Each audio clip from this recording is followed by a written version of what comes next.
Hoppy, founder, director of the Jack Kirby Museum. You do everything for the Jack Kirby Museum, don't you? Yeah, it's kind of I have some trustees. I have Lisa Kirby, Jack's daughter, and John Morrow, publisher of the Kirby Collector, my fellow trustees. But it's kind of like it's my project.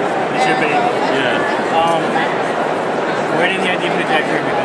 Oh man, I've been a Jack Kirby fan for a really long time. I got to interview him, I think, in '92,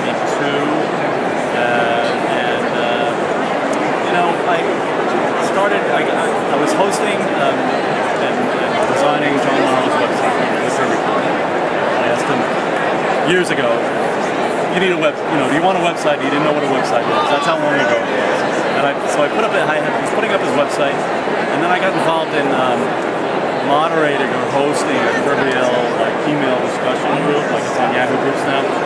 And in my professional life, I found I had a lot of clients who were nonprofits. And I said, wait a minute, now, Jack Kirby should have an educational, literary organization devoted to studying his work.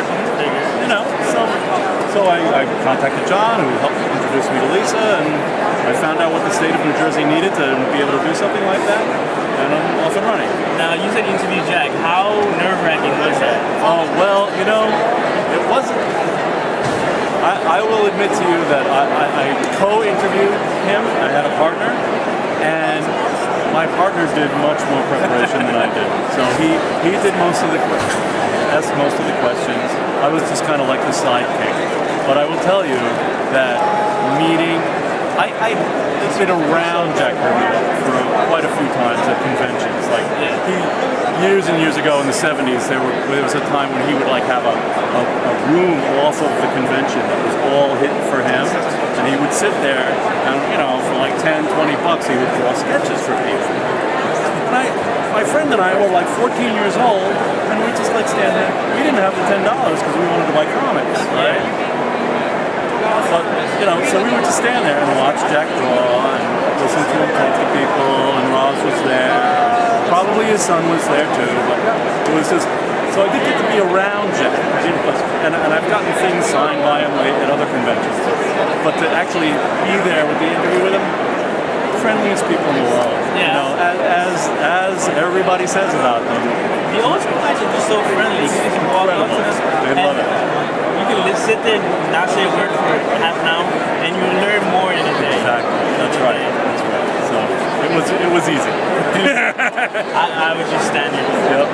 And it's a really cool interview because our premise was we were supposedly interviewing him for this magazine that came out back in the 90s. It was called Mondo 2000. It was like the hippie version of Wired magazine, Wired. And so we were all about technology and myths and gods and AI. And he just kind of there were a few quotes in that thing that I was just thank you, Jack. You're the man. You said exactly what we wanted to hear. Now, what do we have? It's an online museum. What do you guys have at the museum? Right now, we have a number of scans of right now? Xeroxes of pencil art. So, for a while, Jack was making Xeroxes of his pencil art before it would get sent to be inked in letters. So, we have a number of those online. We have. I went and did some research. I found that he had made a drawing for Paul McCartney.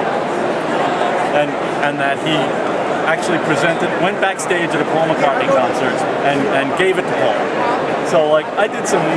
What was the sketch? It was of Magneto holding Paul and Linda, and then wings kind of trickling off here. They were kind of indistinct, but you can make out that it was Magneto and Paul and Linda. Paul had a song called Magneto and Magneto, right?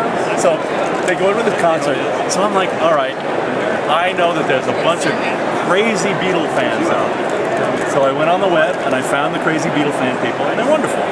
And somebody actually found the audience recording of when Jack was introduced from the stage by Paul and Denny Laine. So if you go to the website, you look under real folks. So I have an exhibit about where Jack drew real people.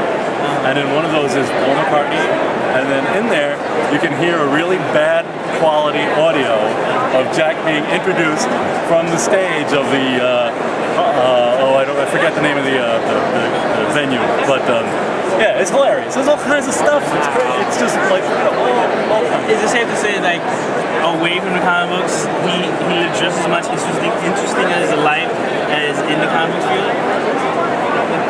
Well, you know, one of the things about him was that he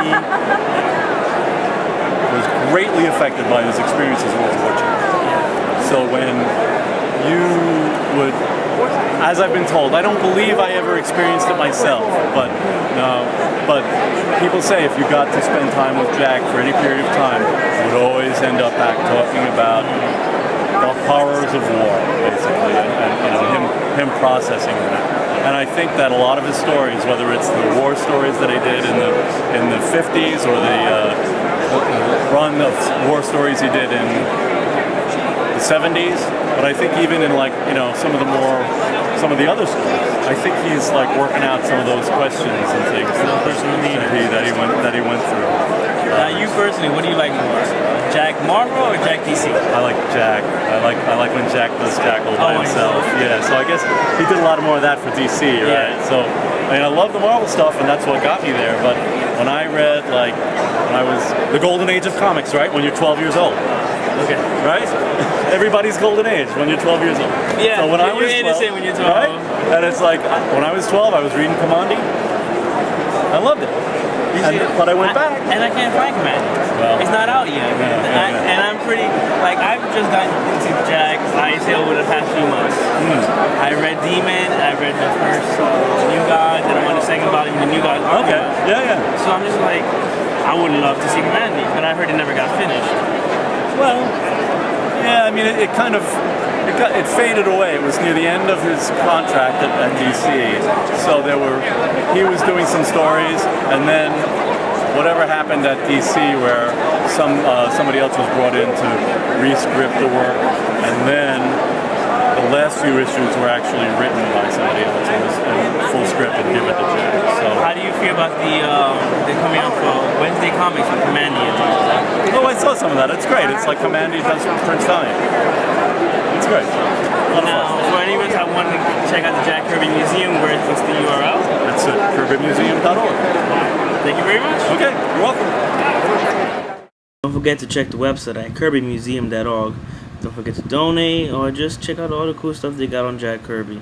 And once again, thanks for the interview, guys.